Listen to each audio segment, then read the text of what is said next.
Hello everyone, welcome to another one of Chris's beer reviews. um, if you were watching my beer reviews of Leffe or Leffe, really, it's your opinion on that one. I just did an entire unveiling of a special pack that is very hard to find at this moment, and I reviewed the Leffe or Leffe Radius, which is translated into Ruby, and you can go check out that video if you want to check out the box.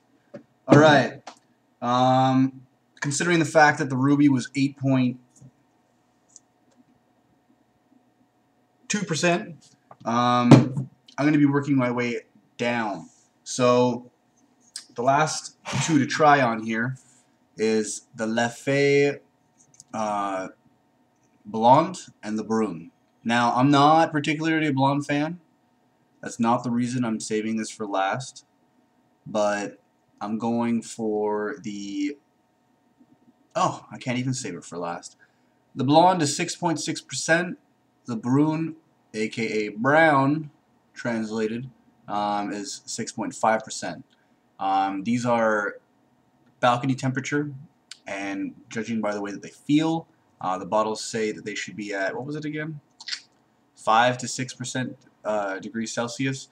These feel just about right. It's not, it's like we're going into spring here, and excuse me, there's no sun on my balcony, so it's quite chilly out there actually. It's just not quite as cold as my fridge.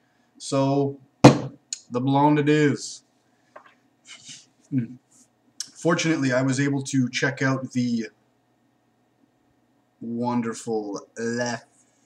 Hey, chalice! It's tall, it's got ball, and it's freaking, I can't rhyme.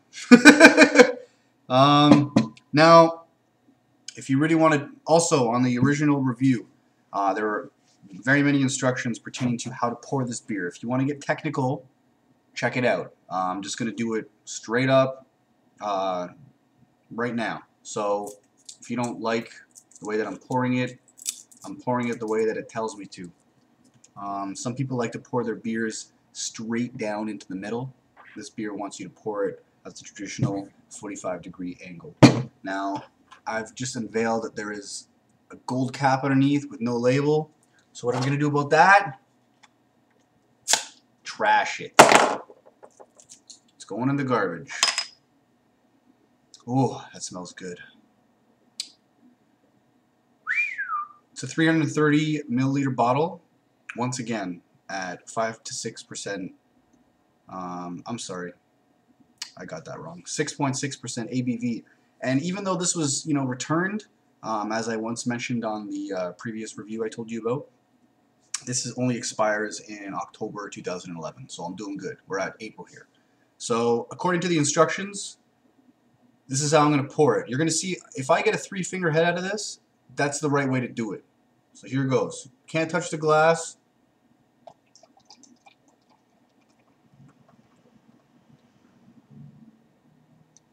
There it goes. I did it. It tells you to pour it slowly and to gauge on the pour. But to be completely honest with you, your average beer is supposed to be poured slower than this. I physically sped it up to get the 3-finger head that on my original review I mentioned is supposed to be the perfect preservation of flavors and aromas in this type of head, like a 2-inch head. Now, aside from the Ruby beer, with the Ruby beer I picked up a little bit of floral hops in it, but this one is just off of the aromas. I can tell you right now it's going to be prominently a floral beer. That's right, floral beer. Now, I can't even say that you got medium bubbles in there. Check that out. Now that I got the right head, this is the way that the head's supposed to be. Bad lighting, bad lighting. My apologies, people. And fix that a little bit. Center it up. Oh yeah, all I get is mad floral hops. You see, almost no carbonation floating up from the bottom. We did have a 2-finger head, 2 to 3 finger head off the top, and it is looking very much, it looks kind of like a copper tone, like dark copper tone lager, but it is most likely, I didn't research this, it's most likely going to be another Trappist beer from Belgium. So here goes. Dig it in.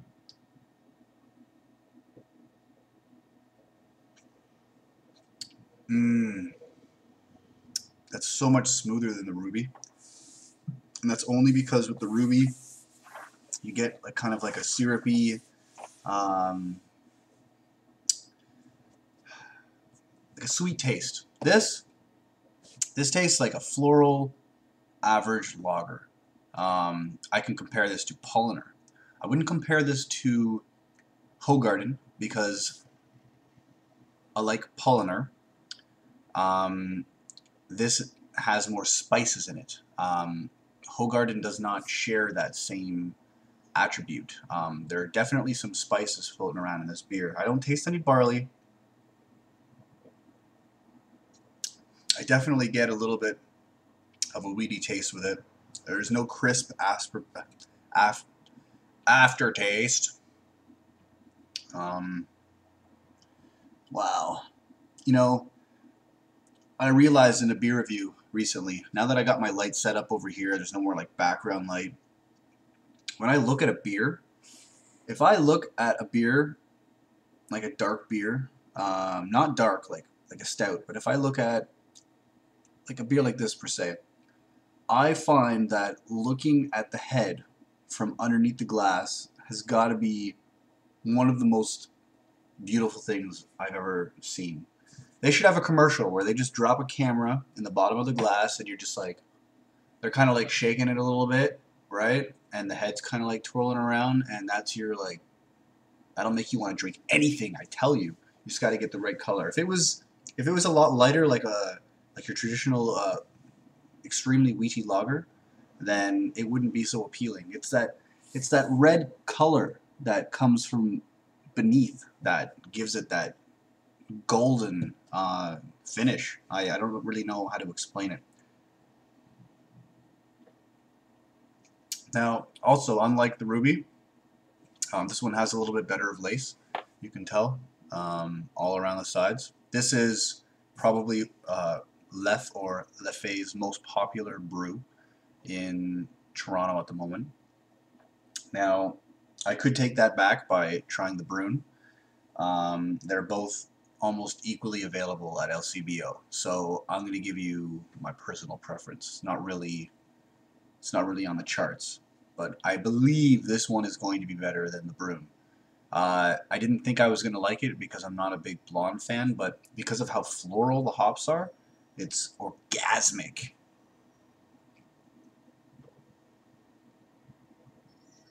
Yep, I'm picking up on floral hops. I'm getting like mild malty tastes. I'm not really able to pinpoint any of them. It is possible that there are other hops in this beer, but again, I'm not picking up on any peatiness. I'll say that again, peatiness. I don't taste like a pine hop. I don't really even get like a hop taste. It's pure floral hops. The benefit of floral hops is they do not have like a very distinguishable hoppy taste. It's just floral. That's it. That's the way it's got to be.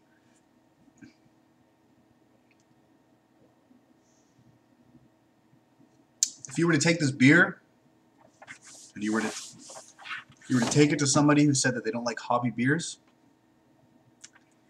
it's still like this. I know what they're talking about when they don't like that hoppy taste. It's a really weird piney,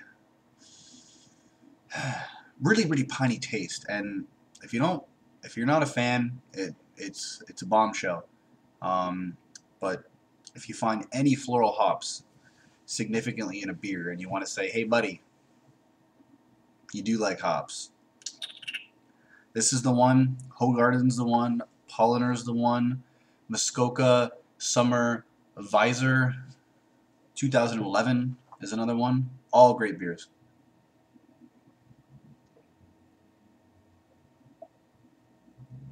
All right, people.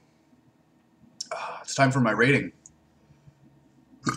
I'm giving this one